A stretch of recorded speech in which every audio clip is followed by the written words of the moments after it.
Hi, hello, good morning, and hope I'm audible and visible as well. Let's get started and with the Spardha Lines daily news analysis for the KAS examination in English. Today we have two important announcements. The first announcement is with respect to the current affairs test series. Spardha Lines has scheduled the current affairs test series for the year 2024 and this will cost you just about 889 and it is free for the Spardha Line students. What we will cover is the state, national and international current affairs news as part of the current affairs test 1, central and state government schemes and programs as part of the current affairs test 2, Karnataka economic survey, Karnataka budget, Karnataka GK as well as the mental ability. This will be on both English as well as on the Kannada platforms. For those of you who wish to take it up in English, please do take it up in English. For those of you who wish to take it up in Kannada, ಕನ್ನಡದಲ್ಲಿ ನೀವೇನಾದ್ರು ತಗೊಳ್ಬೇಕು ಅಂತಿದ್ರೆ you can pick it up in Kannada, and this is important because you're gonna crack the KAS examination with these current trends and topics all covered as part of the current affairs test. So what are you waiting for? Hit the like button, subscribe to our YouTube channel, share it with your fellow aspirants and subscribe to our test series. What is the second announcement? When I was preparing for the civil services during my journey in Delhi as well as when I was preparing in Bangalore as well, one thing that I realized was newspaper reading is a habit. It becomes the part of your daily discipline as well.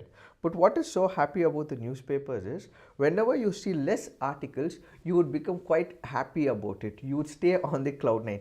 Generally, it takes about an hour for you to read the entire newspaper or so. But when the number of articles are way too less, that is when you will get excited and you will also be happy. Today you should be happy because we have very less articles for the discussion and this will try to wind it off as soon as possible so that you can take up the static as well as the other dynamic content. Let's get started. I'll look into the first article for the day. The first article says PM Modi inaugurates country's first indigenous hydrogen fuel cell ferry. What is this article speaking about? The article says that the Prime Minister Narendra Modi flagged off India's first indigenously built hydrogen fuel cell ferry boat in the virtual mode. When we look into the features of this boat, the vessel has been built at the Cochin shipyard. The pilot vessel is a 24-meter catamaran which can carry as many as 50 passengers. This apart, what this article has to focus is on one of the initiatives called as Harit Nauka. What is this Harit Nauka initiative?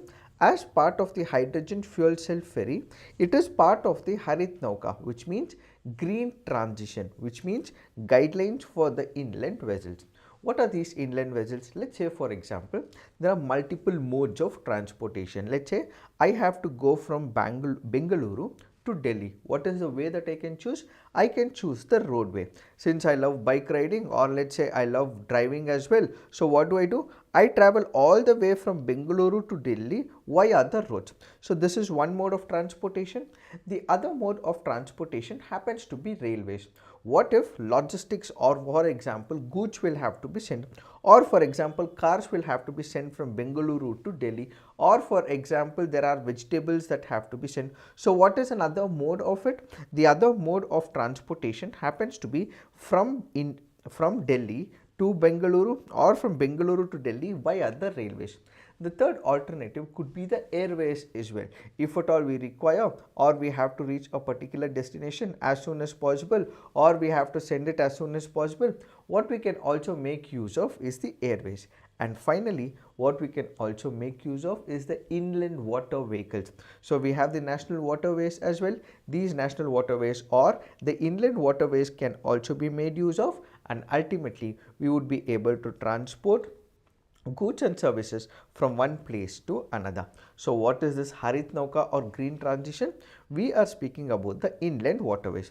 So if at all we are making use of the shipments, if you look at the conventional one, the substantial majority of the inland vessel fleet in India operates on the fossil fuel such as diesel. So if at all there is a vehicle, let's say for example there is a ferry or for example shipment, it is going on the national waterways. What is the conventional mode? The conventional mode is they are making use of the diesel vehicles, and ultimately when I make use of the diesel vehicles or for the inland waterways, it releases a lot of toxic gases, it releases a lot of carbon emissions as well, and as and when these carbon emissions are released, this is also adding to the global warming as well. That apart, when these vehicles move on the inland waterways, for example it can be Ganga or it can be Brahmaputra or it can be Godavari, so on and so forth, as and when they move, they also create a lot of noise, and when this noise is impacting the economics, this is impacting the aquatic ecosystem, this is also going to harm the biodiversity. And a couple of situations, there can be oil spills that can also happen. This oil spill can also destroy the biodiversity. So basically when we speak about this mode or the inland water mode, what we have is the conventional process, and this conventional process will basically look at petrol or diesel or making use of these fuels, and that is the mode of transportation that we are using in the inland ferry system. That apart, when we speak about inland ferry system, this also focuses on noise pollution, it also focuses on oil pollution in case of a spill. So in order to prevent it, what we can make use of is the greener alternatives.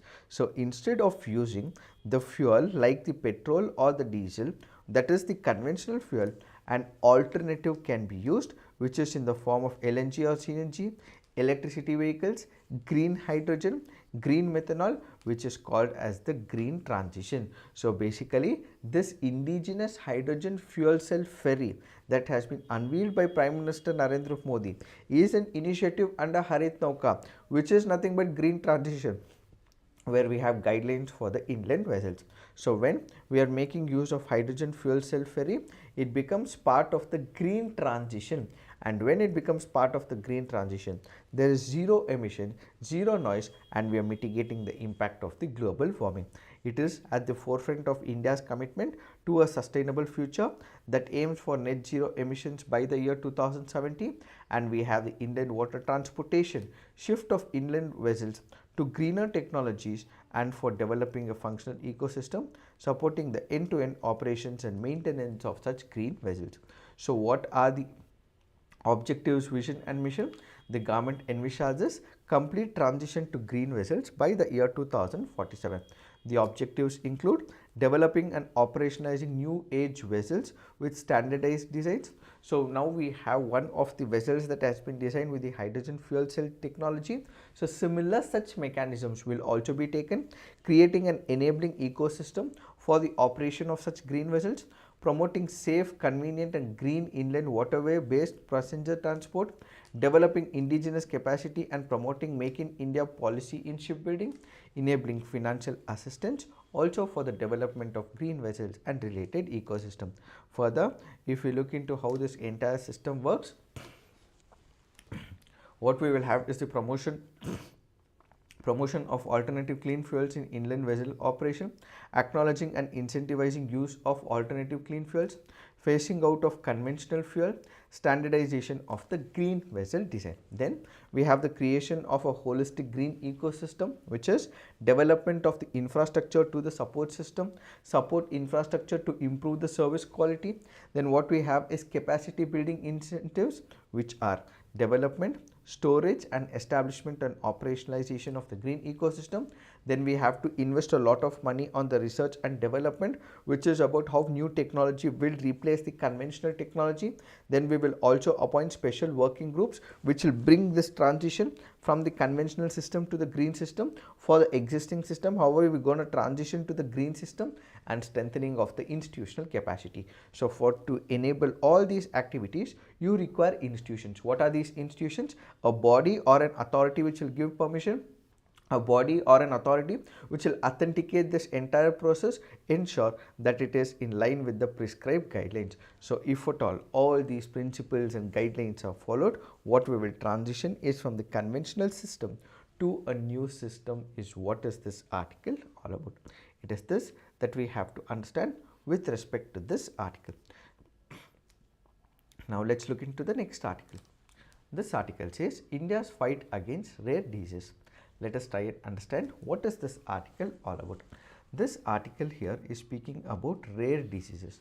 So the first important parameter that we have to understand is what is this concept or what is this rare diseases all about? When we speak about rare diseases, as the very name denotes, these are nothing but diseases which impact very less number of people. These are diseases which are not seen often. These are diseases which are complex in nature. These are diseases which impact very less number of people. These are diseases which do not harm large number of people, and the impact is significantly to a lesser population. If at all I am speaking about diabetes, what would happen? There are large number of people who are impacted by the diabetes. It is a disorder. Or let's say, for example, if I am speaking about any other disease, common cold, or for example fever, there are significant number of people who are hit or impacted by this particular disease or the disorder. But what happens in the rare disease? This is significantly seen in less number of people. Because it is seen in less number of people, there are a couple of issues that come into the picture. If at all we spoke about COVID-19. So whenever we speak about COVID-19, what exactly happened? Large number of people were impacted. So because it was harming the economy as a whole, what did companies do? They immediately started pumping in a lot of money. So we were all restricted within the premises of our houses. We were not able to go and take part in the economic activity, and even a breather or a split second voice could immediately impact other section of the people. So the economic activities were completely restricted, and it was happening within the closed doors as well. In order to prevent it, in order to enable the economic activities, companies started putting in a lot of money, basically to ensure that this restriction was completely taken off. So what did companies do? They invested a lot of money. Why did they invest a lot of money? Because they were sure that they would be able to reap the benefits of it. But when it comes to the rare diseases, what would happen? These companies would not invest. Why? Because large number of people are not infected, very less number of people are infected, and even in those minuscule number of people, we do not know whether they'll procure that particular product or not. Since they do not have the return on investments, they completely reduce this overall optimum issue. So what happens? So whenever there is a company which is investing on a drug or a vaccine, they are expecting a certain level of returns. But since they are not getting any returns in the rare diseases, because very less number of people are impacted, the significant impact that they would be able to contribute to the society is far less. So they will not make any investment, or even if they are making the investment, it will be far less when it comes to the rare diseases. So what is this article speaking about? So this article says that recently there was one of the person called as Suhasini Bhatnagar was suffering from dermatomyositis. So what is it? This happens to be a rare disorder that causes inflammation in the muscles. Let us try and understand what is this all about. First, we have to understand this article here is speaking about one of the rare disease. This rare disease happens to be dermatomyositis. So what are the causes? Exact cause is unknown. Doctors say it can be caused by viral infection of the muscles. This could be because of the immune system disorder, bacterial infection, UV radiation, or air pollution. And some drugs may also lead to this rare condition as well. So what are the symptoms? Symptoms include skin rash around eyes, cheeks, chest or back, weakness in muscles or shoulders, upper arms, hips, thighs and neck. You may also face problems in raising arms or getting up from a sitting position. And how is dermatomyositis treated? Anti-inflammatory medicines are given. These are steroid drugs or corticosteroids. They cause inflammation in the body. They may be given by mouth or through an IV. Then there is immunosuppressive medicines. These medicines block or slow down your body's immune response. Then we have the immunoglobulin. If you have not responded to any of these other treatments, your provider may prescribe these medicines. So this is one such issue or rare disease. So the author goes on to say that in order to prevent these diseases, we did not have any policy per se. What does the government do? If at all there is a disease, it is the responsibility of the state to take care of the people. So the government comes up with health related policies. The government will ensure that there are medicines that are provided at an affordable rate. The government will ensure that there is reverse engineering and ultimately provide generic medicines of the same very product. It engages in compulsory licensing, gives rise to the Indian companies as well, so that they would be able to come up with the drugs. But what happens when it comes to rare diseases is there are not much investments that are made. The government is not investing on the budget front. It is not giving enough amount of investments to come up with a solution to the rare diseases. So what is the first major issue? The first major issue is funding. So when it comes to the funding, we do not have funding to the rare diseases, and because we do not have funding to the rare diseases, we are losing people in their journey towards fighting the rare diseases. So in order to understand what is the impact of the rare diseases at the global level, according to the World Health Organization, rare diseases affect 1 or less than 1% population. Barely 5% of the overall 7,000 known diseases worldwide are treatable. Most patients typically receive only basic treatments like alleviate symptoms, but they do not understand the root cause of it. So there were a number of issues. We did not have a policy, we do not have a scheme or a program, and ultimately many people approached the Supreme Court. So in the year 2017, we have the Supreme Court which came up with this particular issue, and ultimately the Ministry of Health and Family Welfare formulated a national policy to treat the rare diseases in the year 2017. But this did not ultimately become reality as well, and finally there was a change in the policy in 2021, where the national policy for rare diseases was announced in the year 2021. So what are the various issues that are surmounting with respect to the rare diseases? When it comes to the rare diseases, as we just discussed, funding happens to be a major problem. The budget allocation for rare diseases, although increasing over the years, remained low at 93 crore for 2023 and 24, with previous years having been seen reduction of up to 75% from the budget estimates. And if we see, less than 50% of the 450 odd rare diseases identified in India are treatable. Worse, treatment approved by Drug Controller General of India are available in just 20 rare diseases. Even the ones that is approved by the authority, it is only for as many as 20 diseases. There are more than 450 rare diseases, but only 20 have how it has to be performed. That apart, there are also other complexities. What are these other complexities? Since it is a rare disease, there can be symptom which can overlap with another disease. For example, there can be a new disease. This person may be suffering from fever, but mind you, it is not a common fever, but this is because of some other virus that is impacting the body. The immune system is not able to fight it, and as a result, a person who does not know what this rare disease is will start giving medications as a normal fever. So ultimately, this is not a normal fever. It happens to be a rare disease, but the doctors may assume that it is a normal fever, and that is where the author also goes on to say that we do not have the mechanism, or we do not have the training to the doctors to understand how we have to bisect or dissect this entire rare disease. On one side, funding is an issue. On the other side, intellectual capacity is an issue. Why is intellectual capacity an issue? Because doctors do not understand the complexity of the rare disease. Whatever is applicable for the normal fever, the same may be applicable is what they presume and start giving it, and ultimately this entire issue is not at all working out, and that happens to be another major issue. So the consultation and the change that is supposed to have been brought in the curriculum as well as understanding of the rare disease is another major problem. The situation is not easy for the government, and it's to do. India has at least recognized rare diseases. However, the efforts are far from satisfactory, and that apart, even if there are medicines, they are costly. Despite the government providing the subsidy, despite the government providing all these at the very subsidized cost, it is exorbitant. So these prices will also have to be reduced, and these are some of the issues with respect to the rare diseases that can be asked in your mains examination. So remember, dermatomyositis happens to be a rare disease that causes inflammation in the muscle. This is important from your preliminary examination point of view. Godse says good morning Godse, thank you. Now let's look into the next article for the day. This article here is speaking about Katchatheevu issue. What is this Katchatheevu issue all about? This happens to be an island.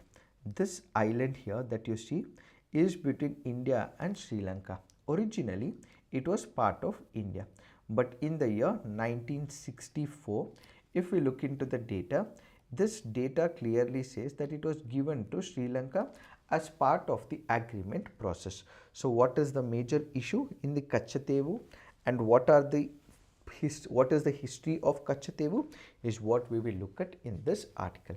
Let us try and understand what is this article in greater detail. This island, if you consider, we have one of the kings called as Raja of Ramnad, who originally owned Katchatheevu island, which later became part of the Madras presidency. So this Raja of Ramanand, which is the present day Ramnathpuram in Tamil Nadu, he happened to own the Katchatheevu island. So Katchatheevu island originally was part of India. So it is clearly said that Raja of Ramanand was wielding the power of this island, and it was under the control of the Madras presidency. And over a period of time, we have the British which started administering India as well as Sri Lanka. So what do? They start controlling the Katchatheevu island. So during the British period, the Katchatheevu island was under the control of the British. While the British administered this island, it also meant that the British rule was administered jointly by India and Sri Lanka. Why? Because it was under one single power of the British Empire. So during the British Empire, you had few institutions from India which was looking into this Katchatheevu island. There were few institutions from Sri Lanka which was also looking into this Katchatheevu island because it was under one single rule of British. But in 1974, India ceded the island to Sri Lanka through a joint agreement. But many people were not happy with it. 1974, you have the rule of Karunanidhi in the state of Tamil Nadu. There were opposition political parties which were not happy with it. Then there were government which was not happy with it. And ultimately they filed a case before the Supreme Court of India, and this case continues to be present before the Supreme Court of India for the resolution. However, when you look at this 1974 agreement, this 1974 agreement said that we will have Katchatheevu island, which is part of India, being given to Sri Lanka, and Sri Lanka will wield power of the Katchatheevu island. It will control the Katchatheevu island, but some powers will have to be given to the fishing community from India in the Katchatheevu island. So the agreement was very ambiguous in itself, and now the central government claims it cannot be seen as going backward on the bilateral agreement which has demarcated the waters according to United Nations Convention on the Law of the Sea. So a case might have been filed in the Supreme Court of India, but then the central government says we are not going to revoke, we are not going to cancel, we are not going to bring back this Katchatheevu island back into our fold because everything has happened as per the agreement. If at all this agreement is right now cancelled, we could have a differences of opinion between India and Sri Lanka. So Sri Lanka basically has this island. India, that is a state like Tamil Nadu, wants to get back this island. Now the question is, why do they want to take back this island, or why is there a case in Supreme Court of India? What is the issue with the Katchatheevu island? When you look into the Katchatheevu island, what is it? It happens to be one of those areas where there are a lot of fishing activities that take place. We have the Tamil fishermen from Tamil Nadu who go visit this particular area and they conduct a lot of fishing activities. If at all this is given to Sri Lanka, which is currently with Sri Lanka, mind you, it was given in the year 1974, these fishing activities will not happen because you have the Sri Lankan Navy which will ultimately bring them down. They will arrest them and throw them behind bars because these people from India, these people from Tamil Nadu are currently fishing in waters which do not belong to India. So the agreement pertains to using traditional boats and not mechanized trawlers. So if at all the agreement that was signed in 1974 is considered, they could actually come over and then dry their nets as well, and at the same time they can only make use of the traditional boats and not the mechanized trawlers. So what happens with the trawlers? If at all they are bringing not the mechanized ones, but they are bringing these traditional boats, there will not be much of the fishing activities. They will not bring the trawlers as well. But if it is mechanized trawlers, what would happen? There would be no sustainable fishing that would take place, and ultimately the Sri Lankan fishermen would also not be able to take the fishing. So as per the original agreement that was signed in 1974, it put out two parameters. One, that the Indian fishermen would be able to dry their nets in this particular island, and at the same time they said that the traditional fishing can be taken up, but not the modernized mechanized trawlers will not be able to earn. Apart from that, there are also a couple of other issues that are present with the Katchatheevu island. What are these? One, we have the wage earners. These wage earners are the ones who go to that particular island or in and around that particular island, conduct the fishing activities. But most of these wage earners, it is not their own mechanized ships. These are owned by the rich politicians. So it is the rich politicians who are instigating these people. Added to it, it is not just Indian fishermen who are arrested. If at all there are Pakistani fishermen who come to this Katchatheevu island, or the Bangladeshi fishermen who come to this Katchatheevu island, immediately they are arrested and thrown behind bars by the Sri Lankan Navy. It is immediately after the Indian fishermen are arrested, diplomacy immediately steps in. We will have our people entering into the conversation and ultimately bring back these fishermen back to India. So what is the way forward? So this issue is majorly about fishing, that Indian fishermen enter into Katchatheevu, but Sri Lankan fishermen also enter into Katchatheevu. This is more so about sustainable fishing. So only sustainable fishing practices will change the situation. And this agreement, whether it should be given to the state of, whether this agreement is right or wrong, that has initiated in 1974, will be decided by the Supreme Court. It is this that we have to understand with respect to this article. Now let's look into the next article. This article says Nepal India official dialogue silent on landmark Pancheshwar project. What is this article all about? More than a month after India and Nepal signed the agreement on long-term power sharing, the two sides have not managed to make any forward movement on the stalled negotiations over the landmark Pancheshwar multi-purpose project. So this Pancheshwar multi-purpose project is a project between India as well as Nepal. So this particular project has been stalled.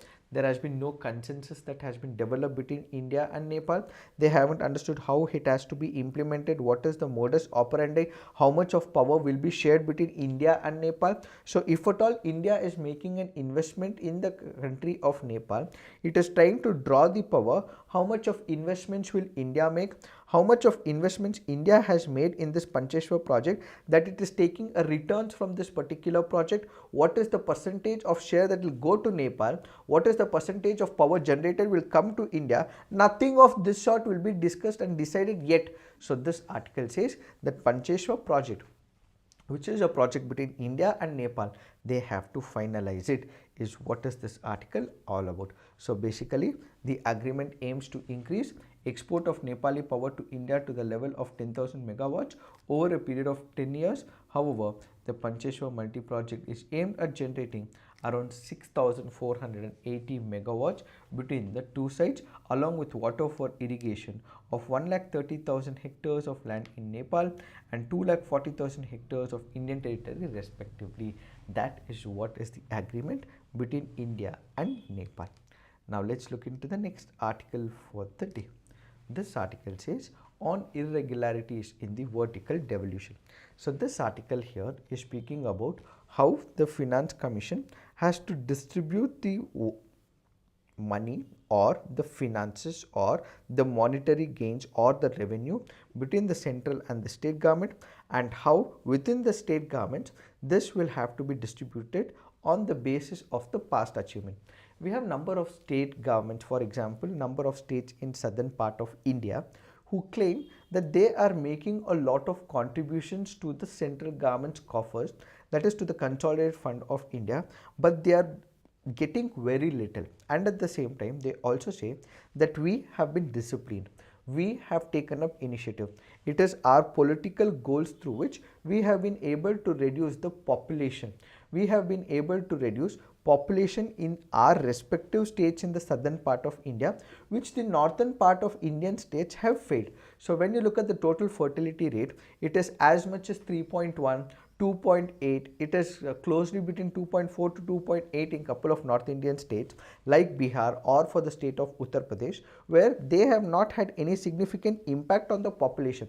They continue to increase the population, but the southern Indian states like Karnataka or Tamil Nadu have incentives that they have given for the population control. So it is because of it our population has reduced over a period of time, but northern Indian population continues to increase. So one of the criterion that we have to look at when it comes to the 15th Finance Commission happens to be 2011 census as well. So if you're considering the 2011 census, it ultimately means northern Indian states will get more amount, but southern Indian states will get very less amount, despite they contributing too large to the contributions of the consolidated fund of India and to the revenue front. They are getting very less payment, is what is this article all about. So what we will do is we will release an independent video covering this entire issue. Why? Because there has been a controversy by one of the MPs from Karnataka, who also said that there are few people who are intending to want a separate South Indian country. That's ludicrous. That is not acceptable at all. Just because there are differences, such statements should not be made at all.